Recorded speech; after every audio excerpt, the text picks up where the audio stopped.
स्वागत है मेरे channel horror stories for you में। तो जल्दी से चैनल को लाइक और सब्सक्राइब करिए और बेल आइकन दबा दीजिए। तो चलिए सुनते हैं आज की पहली कहानी। आज की हमारी पहली कहानी है काला जादू के ऊपर। तो चलिए सुनते हैं। मेरा नाम नवीन है। मैं एक कंपनी में मैनेजर हूँ। मेरी उम्र 26 साल है। एक बार मेरा ट्रांसफ़र एक छोटे से शहर में हो गया था। मैं अपने माता-पिता और बीवी-बच्चे के साथ वहाँ चला गया। मेरी एक बेटी है, उसका नाम मीता है।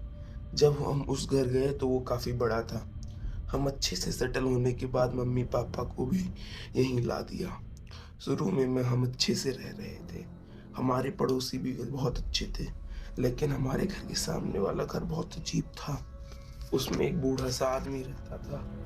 वो अपने घर से बहुत कम निकलता था, लेकिन एक बात थी जिसका हमें रोज़ डर रहता था, क्योंकि उस इलाके में आए दिन बच्चे किडनैप होते थे, किसी बीमारी से मर जाते थे।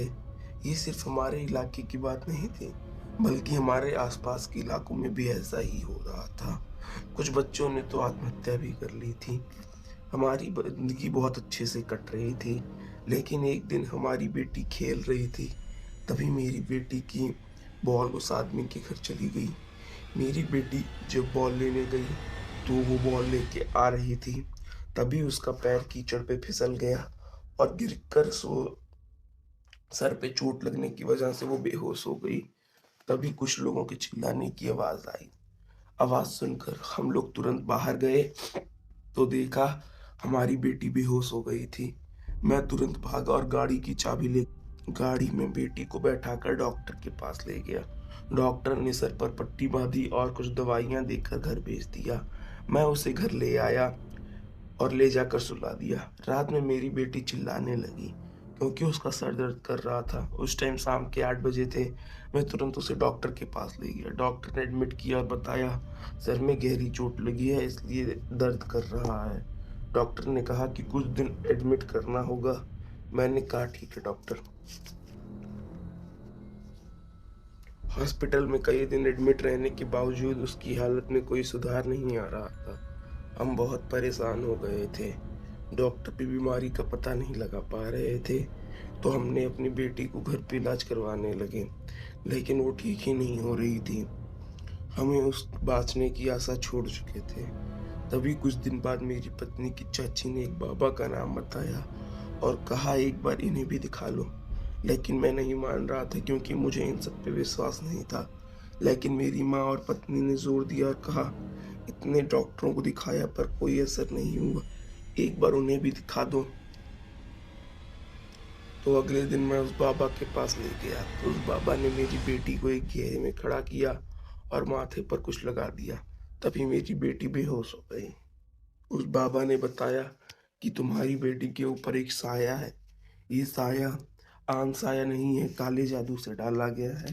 लेकिन इस साये को मैं ऊपर से नहीं निकाल सकता हूँ। इसके लिए तुम्हें मुझसे बड़े बाबा के पास जाना होगा, जो कि यहाँ से करीबन 400 किलोमीटर दूर रहते हैं। लेकिन जल्दी जाना, वरना तुम्हारी बेटी की जान खतरे में पड़ जाएगी।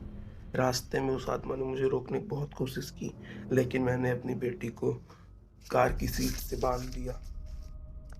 उस बाबा के पास लेकर पहुंचा तो उस बाबा ने कुछ मंत्र फूंक कर मेरी बेटी के ऊपर भभूत डाल दिया।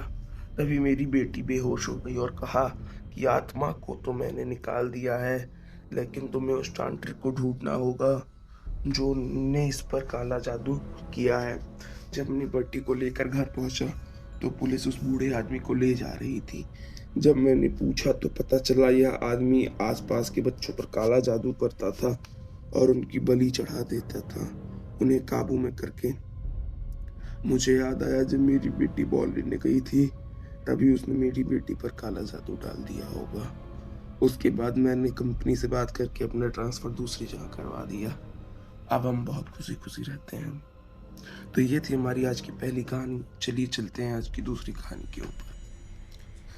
मेरा नाम विनोद है। मैं 26 साल का हूँ। मैं एक फ़ोटोग्राफ़र हूँ। मुझे जंगल, पेड़-पौधे, पशु-पक्षियों की फ़ोटो खींचना बहुत पसंद है। मैं बड़ा होकर प्रोफ़ेशनल फ़ोटोग्राफ़र बनना चाहता हूँ। एक बार एक जंगल की फ़ोटो खींचने के लिए मुझे 200 किलोमीटर दूर जा रहा था। जाते-जाते मुझे देर हो गई थी, मैं हाईवे से जा रहा था। उस समय तक रात के 12 बज चुके थे। मुझे सनराइज़ की फ़ोटो खींचनी थी इसलिए देर से निकला था। मैं जब जा रहा था तभी मेरी गाड़ी खराब हो गई, मतलब इंजन ज़्यादा गर्म हो गया था। तो मैं गाड़ी को थोड़ा धक्का लगाकर आगे ले गया। तभी मुझे एक ढाबा दिखाई दिया। जब मैं उस ढाबे पर गया, उसके पास के नल से एक बोतल पानी भरा और एक चाय माँगी, तो उन्होंने चाय दे दी। मैंने चाय पी और पूछा, "भैया इतनी रात को आपने ढाबा खोला है?" उन्होंने कहा, "हाँ, आज थोड़ी देर हो गई।" मैंने पूछा, "कुछ खाने को है?" तो उन्होंने जवाब दिया, "हाँ, चिकन और रोटी है।" मैंने कहा, "हाँ, गरम करके दे दीजिए।" वो चिकन को गरम करने लगे। जब वो चिकन को गरम कर रहे थे तभी मुझे उनके पीछे वाले घर से कुछ आवाज़ आई। मैंने बोला, "घर में कोई रहता है क्या?" उन्होंने बोला, "हाँ, हमारा घर ही यहीं पे है। मेरे बच्चे हैं। मेरी बीवी बचपन में ही मर गई थी जब ये लोग छोटे-छोटे थे।" मैंने कहा, "अच्छा।" उन्होंने चिकन गरम करके मुझे एक प्लेट में दे दिया। जब मैं चिकन खा रहा था तो मुझे उसका स्वाद चिकन जैसा नहीं लग रहा था। मैंने पूछा, "इस किस चीज़ का मांस है भैया?" तो उन्होंने कहा, "चिकन का।" मैंने बोला, "लग तो नहीं रहा है।" उन्होंने बोला, "हाँ, चिकन का नहीं है।" मैंने बोला, "तब किसका है?" "बकरे का।" उन्होंने बोला, "नहीं, आदमी का।" मैं बोला, "क्यों मज़ाक कर रहे हो?" उन्होंने कहा, "हाँ, और कल अगर कोई आदमी आएगा उसे तेरा मांस खिलाएँगे।" मैं तुरंत डर गया। जब मैंने और पीस निकाला तो देखा उंगलियाँ पड़ी थी। मैं बहुत ज़्यादा डर गया और वहाँ से भागने लगा। भागते-भागते मैं अपनी जल्दी से कार के पास पहुँचा। जब मैं इंजन में पानी डाल रहा था, तब मैंने देखा वो पानी नहीं खून था। मैं जल्दी से इंजन पे पानी डालकर भाग गया वहाँ से कार लेकर। वापस आते वक़्त मैं सुबह निकला। जब मैंने आस-पास के लोगों से पूछा तो उन्होंने बताया कि एक ढाबा वाला रहता था। एक दिन एक कार बेकाबू होकर इसके ढाबे में घुस गई। तो उस टाइम पे इसके बच्चे-वच्चे सब ढाबे में थे। उसी वजह से तीनों लोग मर गए। तब से ये आदमी यहाँ भूत बन के रहता है। तो ये थी हमारी आज की दूसरी और आखिरी कहानी। चैनल को लाइक, सब्सक्राइब करना ना भूलें। Thank you.